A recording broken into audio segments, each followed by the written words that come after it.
நண்பர்கள் அனைவருக்கும் வணக்கம்.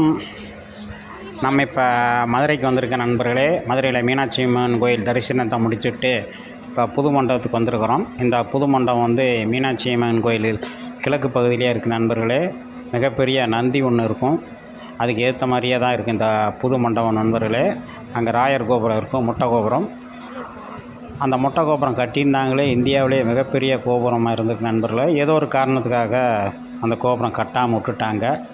இது வந்து புது மண்டபம் அல்லது வசந்த மண்டபம்னு சொல்கிறாங்க நண்பர்களே. இது மன்னர் திருமலை நாயக்கரால் 1628 1635 வருஷத்தில் கட்டினது நண்பர்களே. மிக பிரம்மாண்டமான மண்டபம். இந்த மண்டபம் 25 அடி உயரத்துலேயே 330 அடி நீளத்துலேயே 105 அடி அகலத்துலேயே இருக்குது நண்பர்களே.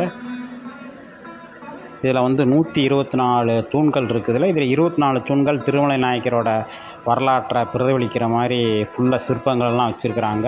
இங்கே ஏகப்பட்ட திருவிழாக்கள் நடக்கும் நண்பர்களே. அந்த திருவிழா தான் பார்த்துட்ருக்குறோம்.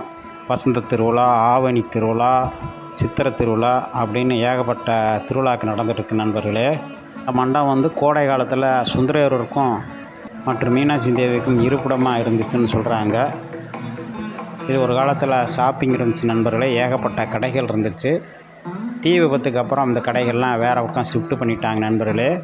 ஷாப்பிங்லேயே மிகப்பெரிய ஷாப்பிங்காக இருந்துச்சு. மீனாட்சி அம்மன் கோயிலுக்கு வர்றவங்க கட்டாயம் இந்த புது மண்டபத்துக்கு போகாமல் இருக்க மாட்டாங்க நண்பர்களே. மிக வேலைப்பாடுடன் உள்ளது இந்த புது மண்டபம். பாருங்கள், ஒவ்வொரு தூண்லேயும் அழகிய வேலைப்பாடோடு பண்ணி வச்சுருக்கிறாங்க நண்பர்களே. இந்த காலத்தில் மீனாட்சிக்கும் சொக்கருக்கும் இங்கே தான் திருமணம் பண்ணி வைப்பாங்களாம் நண்பர்களே. மற்றும் பல திருவிழாவும் நடைபெற்ற இடம். பாருங்கள், சிற்ப வேலைப்பாடுகள்லாம் எப்படி வச்சுருக்கிறாங்க பாருங்கள். மிக அற்புதமாக இருக்குது நண்பர்களே.